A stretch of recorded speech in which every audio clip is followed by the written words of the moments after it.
Man, I'm excited to wrap up this series that we've been journeying through for the last 2 months. And this particular talk, it strikes me kind of interesting for me at the beginning of this talk. Because to me, when I look over the breadth of what we've covered for the last couple months, that Jesus, he has gathered this following, and he's sitting down on a mountainside, and everybody's standing around to listen to him, and he just starts talking. And there's powerful words, and they're one after another, and things are flying, and man, it's just incredible, I would imagine, to see and to listen to. And I remember in my college ministry days, getting to start or getting to prepare to teach. And I had a student who every message, right before the message, like when I was sitting over here just a minute ago, right before the message, she would walk up to me and she would give me the word for the message. It was a game that we had, and she was like our resident comedian, and she led a skit ministry that we had back when skit ministries were cool. Back when acting on stage at church was like a hip, trendy thing to do. And so she led this thing. She was hilarious, still is hilarious. Probably I hadn't talked to her in a few years, but this girl always had some crazy words for me. And I had to fit them in every single message. And so it got to be really challenging, but I had an undefeated streak going for about 2 years. And I remember a specific message. I can see it like it was yesterday. And in our auditorium that we had, I say auditorium, it was like half the size of this room. And we had packed in 100 students, whatever it was. And it's in that crux of the message. Those of you that have ever presented before, or maybe you're a teacher or been in ministry before and you've been on a stage like this, you know when you're getting down to the point that you're trying to make, and the word that she gave me just fit that point. And it just came out of my mouth. The Holy Spirit brought it right there, and it came out of my mouth, and everybody else is just wrestling with the truth of the message. And she's in the back left for me, and she just starts laughing so hard that she falls out of her metal folding chair. And then all of the people in the room turn and look at her and forget what I said. But I still got the word in. I was still undefeated. So the next week, she thought because I embarrassed her significantly, I didn't. She's the one that started laughing and falling out of a chair when she should have been paying attention. I thought I was going to get one of those words that the streak would be over. Well, she gave me a word, and she was sure that it would be 100% over. And today is only the second time and probably the last time that I will ever use that word in a message. And the word was aardvark. Yeah, like aardvark, like close relative of an anteater, I think. I don't know. But Gina, she gave me the word, and I had to use it because I was not going to lose to a student. I just was not going to lose to a student. I had a streak. And so I got on stage. We just had a moment of worship, kind of like this one. I got on stage to transition into the message. And all I could think of is this wasn't going to fit in the talk, but I was not going to lose. And so I got on stage, and I mumbled through the word aardvark, and then I immediately prayed. And the crew of students in the room started laughing while I was praying, and then by the time I just prayed until they stopped laughing, and then I had the control back for the message. Words carry power. Words carry a challenge. Words are very powerful. And Jesus knew that, okay? Jesus knew that. He'd rallied all these people to this mountainside, and he began to share with them, like we've told you guys, the intro to Jesus piece. This is the beginning of his opportunity to teach to a crowd. And he's throwing all of the difficult, challenging pieces out there first, and these words are coming fast and furious.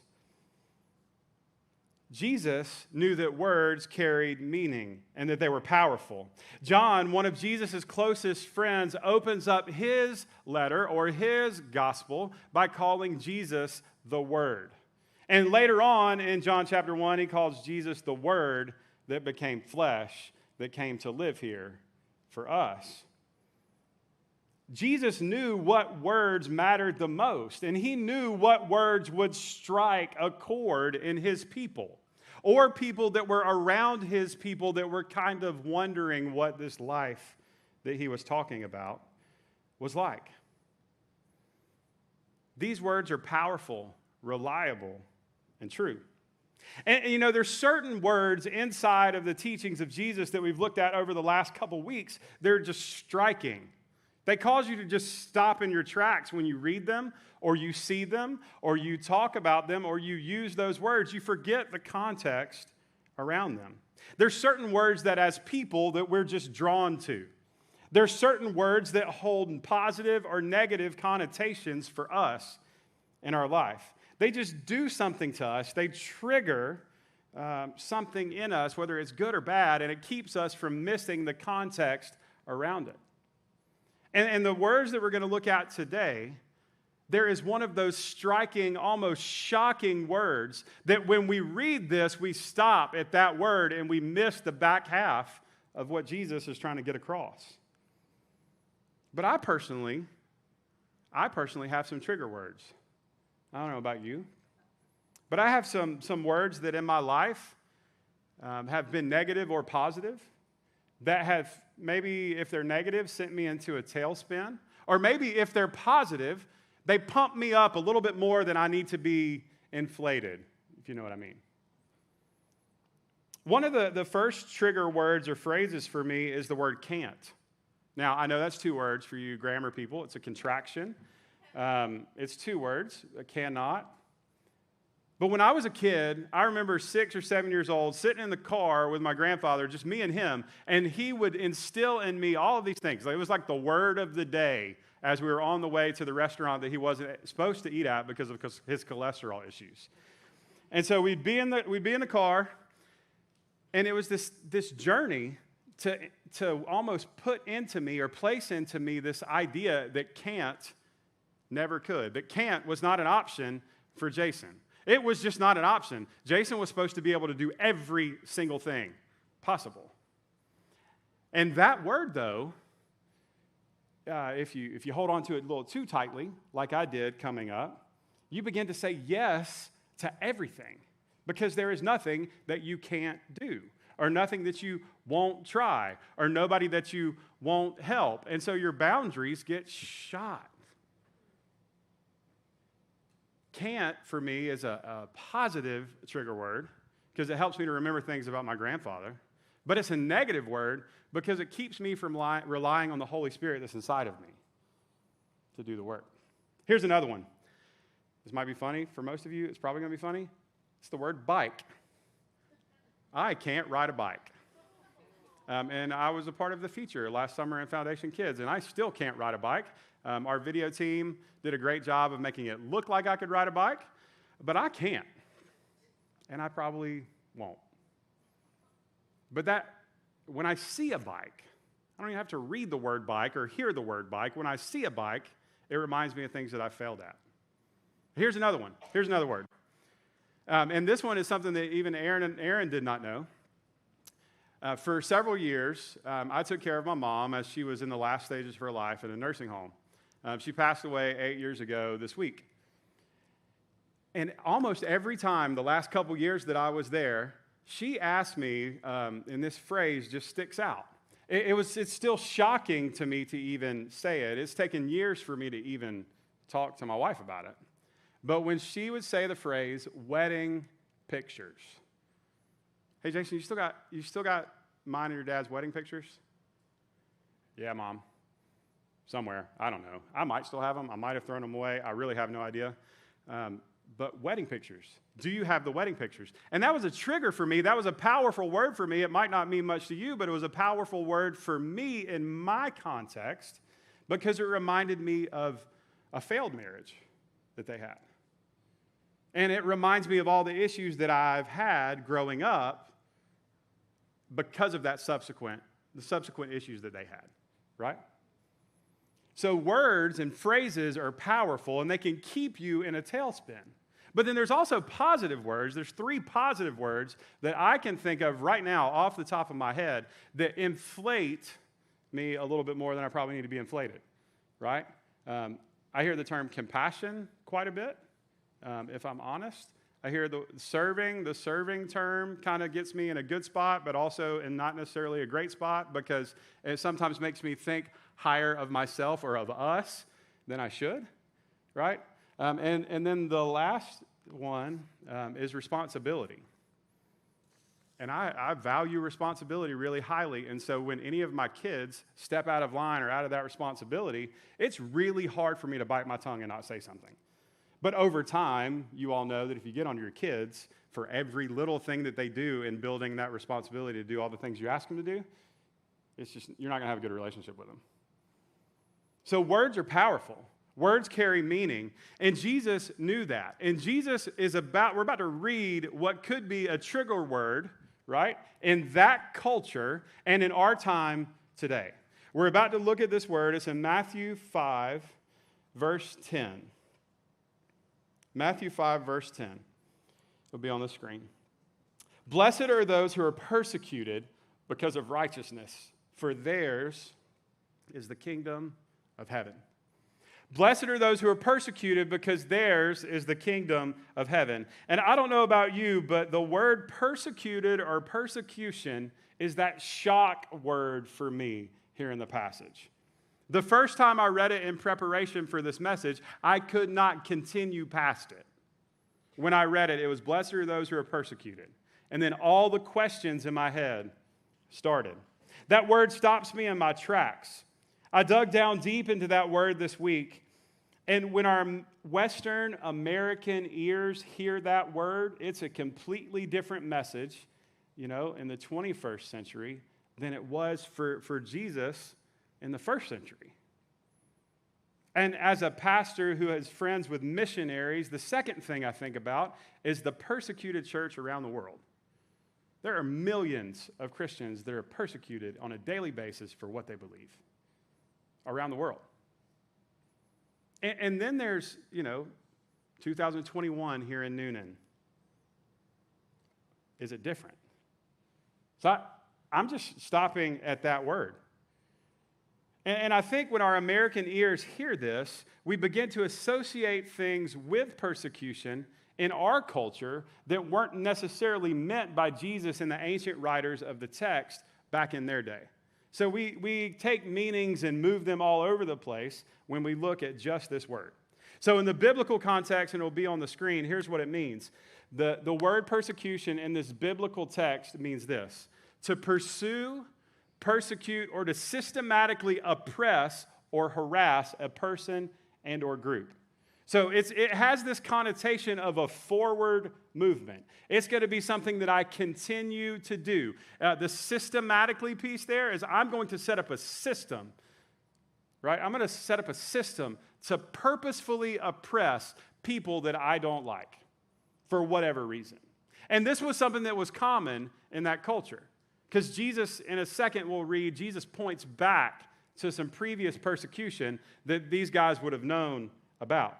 And in our culture today, we see this definition that's slightly different. It's this: to harass or punish in a manner that is designed to injure, grieve, or afflict. Now you see this one here, it's a little bit broader of a definition. But if we looked at both of these definitions, this is when we see the word persecution, this is what we think about. When first century listeners would have heard the word persecution, that first one is what they would have thought about.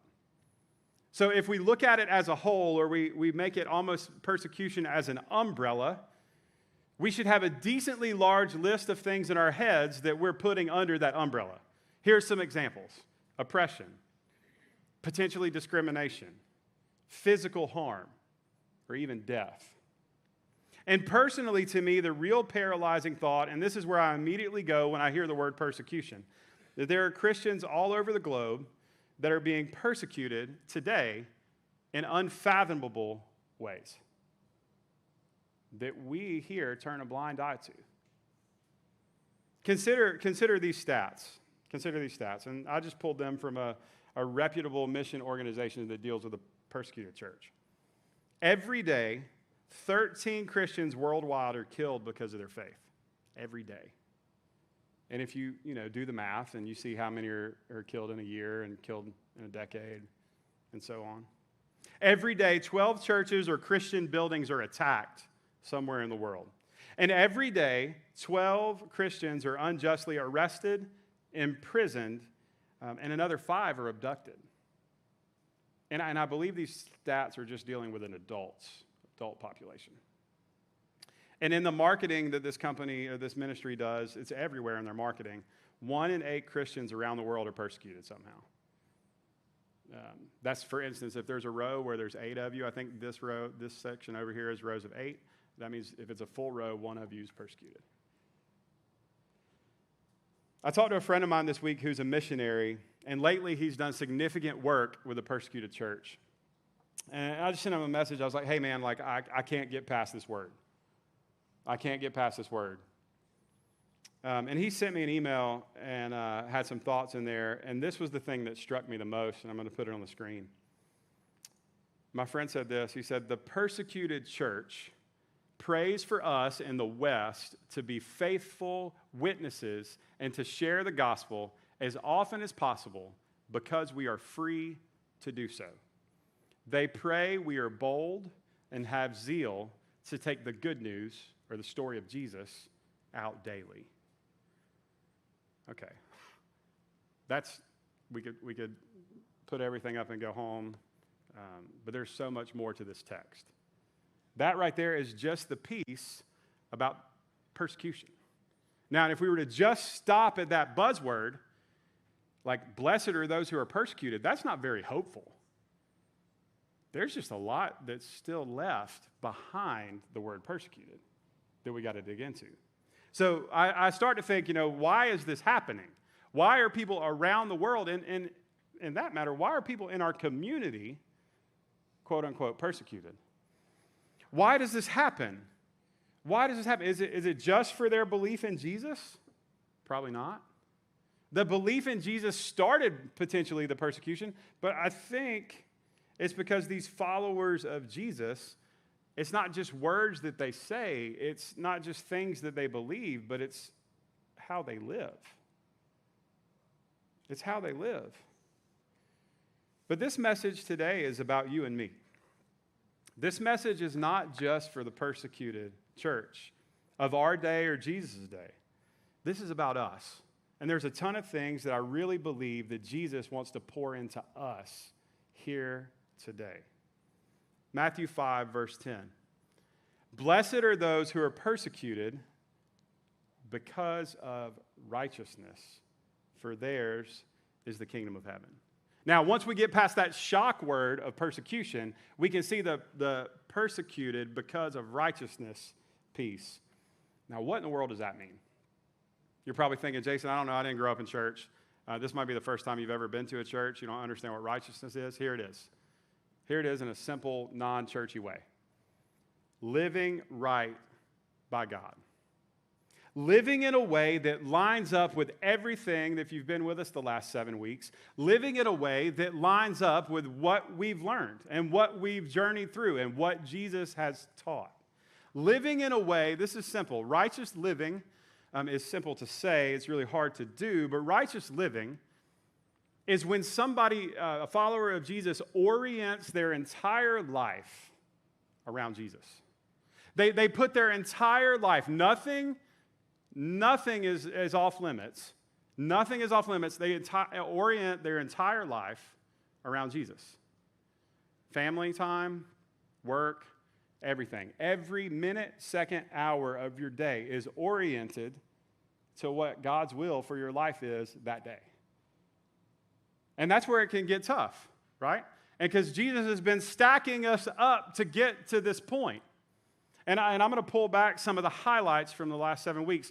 But he's been stacking us up to get there. And to be honest, this is the most difficult piece for me. And I've been a full-time pastor for over 15 years. It is the most difficult thing to do, is day in, day out, orient my life, focus my life behind Jesus. And one of the things we say here all the time is our mission, that we exist to create a You Belong Here movement where people are the destination and Jesus is in the lead. That part's at the end, but it's the most important. Jesus is in the lead. So how can we do that? And to be honest, a few weeks ago when Tim Kime preached for us, this hit me pretty tough because he was talking about the Cinnabons in the airport in Panama. But it wasn't the Cinnabons that was the tough thing. It probably would be if I was in the airport in Panama, and I'd probably be right there with Tim trying to buy all that they had in the store. But it's that hungering and thirsting for God so passionately that it pushes you down the rest of the list that Jesus offered to us with these Beatitudes. It's a pursuit type language. When you're hungry or when you're thirsty,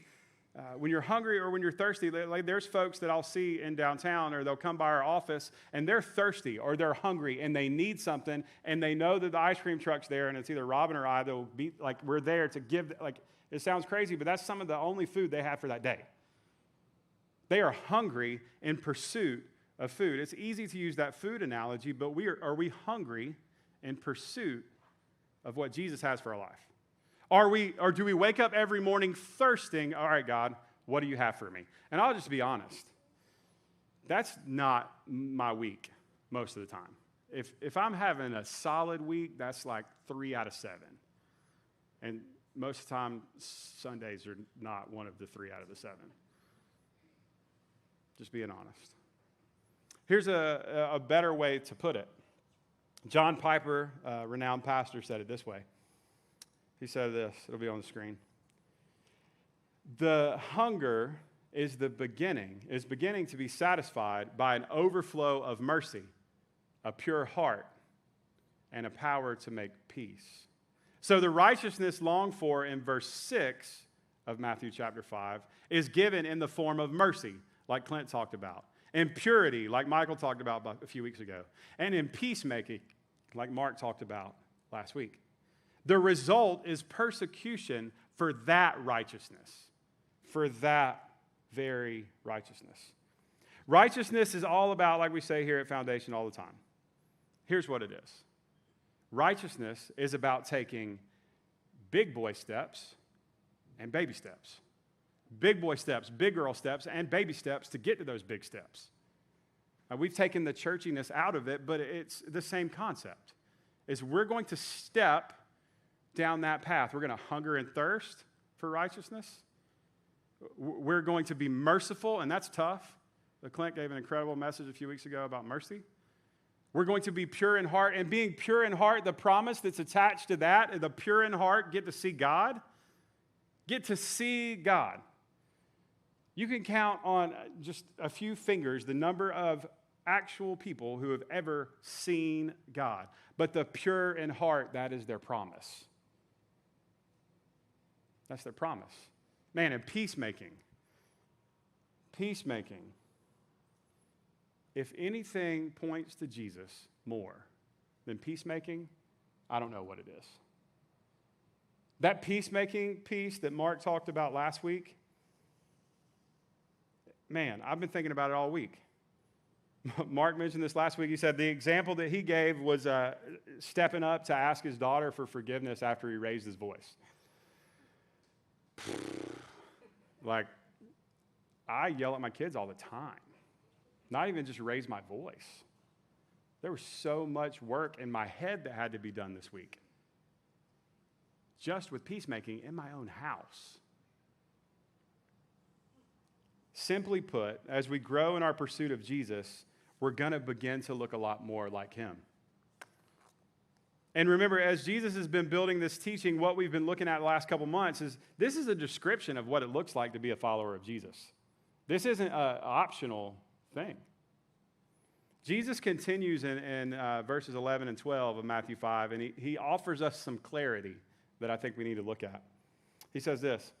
He said, "Blessed are you when people insult you, persecute you, and falsely say all kinds of evil against you." What? Because of me. That's clarity. Blessed are you. Blessed are you. Verse 12. Rejoice and be glad, because great is your reward in heaven. For in the same way they persecuted the prophets who are before you. The same way. In a similar teaching in the book of Luke, Jesus offers a little more clarity on this passage when he says this: "Blessed are you when people hate you, when they exclude you, and when they insult you and reject your name as evil because of the Son of Man." The insults, the persecution, the hate. And it sounds hard to say this, but if you're doing things following in the way of following after Jesus, that's going to come because of Jesus. Those persecutions, those insults, that hate, that division, that just all of that, the persecution, oppression, discrimination, all of that comes because of Jesus. And if it becomes because of Jesus, if it comes because of him, I think he's big enough to handle it. He wouldn't write it down. He wouldn't make sure it gets written down. He wouldn't say it if he wasn't going to come through. That persecution is going to come. It was all because of Jesus. So, what in the world does this have to do with each of us? So, to bookend this with the first message in this series, Clint mentioned way back in the first message at the beginning of June. This series is something I think is going to help us to tie a bow onto the end of this today. As people, we have things that we value. Our common interest, maybe. We have things that we hold closely. Like I said earlier, responsibility is a value of mine, right? Like we have things that we value. We value our family. We value our jobs. We value whatever it might be. We have these things that we value. And then on the other hand, we have the blessing that God gives. We have the blessing that God gives that we've talked about. We have the blessing that God gives, and the blessing that God gives outweighs the good things, the blessings that we have. That blessing outweighs it. And as the people that are followers of Jesus and are chasing those blessings and chasing those values that we've outlined over the last few weeks, as we do this, this is the last simple, practical way to explain it. In my home church, back several years ago, as a middle school kid, I had the opportunity to hear this particular phrase over and over and over again. And I sat at my desk in the ice cream truck a couple times this week, and I was just really thinking about this phrase. And the phrase is simple. We get to do this. If I'm a follower of Jesus, I get to do it. Whatever the it is, I get to do this. If we're a follower of Jesus, we get to live out the values that Jesus is instilling in us. This is his first ever talk, and he's outlining all of these values that he holds dear. And we, as followers of Jesus, 2,000 years later, have the opportunity to live out the values every single day. So here's where the rubber meets the road. We live the values. We live the values. How do we do this? How do we grow? How do we get towards this righteousness piece that Jesus is talking about, being persecuted because of righteousness? We live the values. How do we live those values? Jason, that's not super practical. How do we live those values? We go back and listen. Go back and listen on YouTube to all of the messages prior to this if you've missed any. But here's the values. Poor in spirit. Those who mourn, the meek, the hungry and thirsty for righteousness, the merciful, the pure in heart, the peacemakers, and those who are persecuted because of righteousness.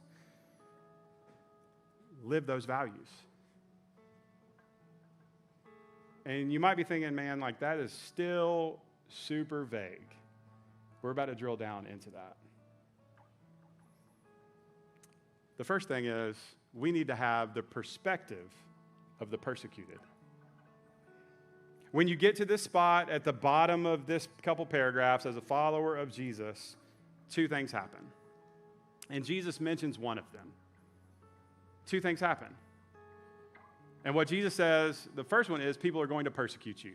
They're going to insult you. They're going to do all of those things. And the second thing is there's two groups of people. And I imagine there's two groups of people and they're coming close to you. And one of them's trying to come close to you to persecute you. And the other is coming close because they're interested in why you and your family and your church and your small group and your business look different. Why do you look different?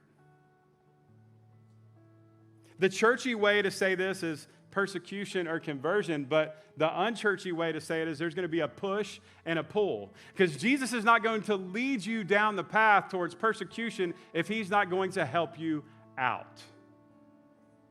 He's not going to take you somewhere that he cannot pull you out of.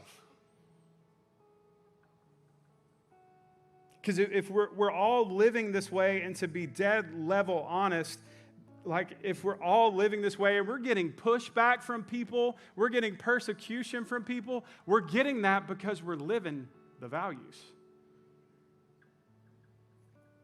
We're living the values.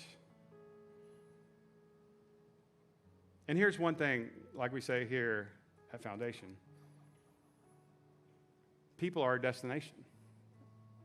And if we're living in a way that people not only are a destination and we're going out to get them and find them and love them, but then they're coming to us to ask questions, that push and pull, people are pulled in to what Jesus is doing in you, that is incredible. We say it here all the time, people are a destination. And I can't think of a better reason to be persecuted than for other people. Persecuted because of righteousness, because people are a destination. Living this way, guys, it puts you in your sweet spot. You have been built for this, church. Our church is built for this. We're a church that's all about the one. And we're a church that's all about the one to the detriment sometimes of the 99 because we want to chase the one because God chases the one. And if in that push and pull God brings you a one, let's deal with that persecution that he's going to bring you out of so we can focus on that one. Here's some practical examples. Okay, I get it, Jason. How do I do this? How about this? Maybe a way towards building towards this right living by God. Maybe you need to take on a role here at Foundation on a team. Maybe that's your next step. Maybe that's the thing that you go today. You leave here and you go to the blue tent, you see Brooke and you want to join a team. And Brooke is going to work her best to find you the right spot. And maybe that team is investing in the younger generation of our church because they're going to carry this forward. And they already are. Maybe it's getting on the floor with a 3-year-old and helping them make it through their first day in a place that they're not familiar with. I'll take it a step further. Maybe it's taking on a mentoring role, whether it's here at Ruth Hill, or maybe it's another adult in our church that just needs your wisdom. But instead of shrinking back and staying in your bubble of things that you're used to and comfortable with, you take that step. And that is a big boy step into this living right by God that Jesus challenges to. What about another example? Those two don't work. Here's this one, and this might get a little close to home. Maybe it's giving up the promotion to spend a little bit more time with your family. Maybe it's giving up the top opportunities for your kids so that your kids can have more time to live the values. Maybe. It could be a lot of things. And guys, I don't say any of these 4 examples. These are all things that I've struggled with or that my family struggled with, within the last 5 years. So these aren't examples that I've not dealt with. These are examples that I've taken a step on. And God's been with me right there through the way. So it's time to live the values. And some of you are doing an incredible job. I am blown away by your families and just watching you go. It's incredible.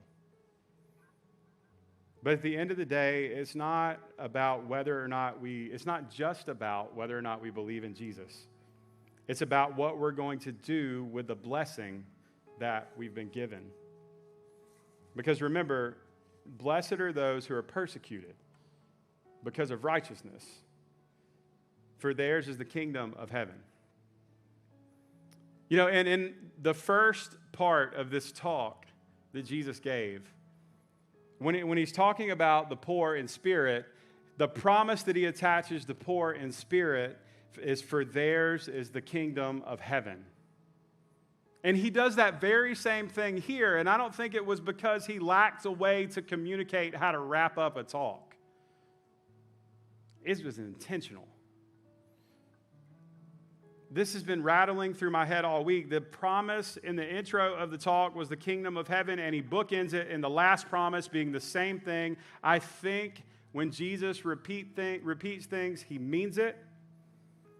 And the kingdom of heaven belongs to those who are persecuted because of righteousness, persecuted because of Jesus, persecuted because of what Jesus is helping them get through and grow through and become. The kingdom of heaven. I can't even imagine that. Streets of gold.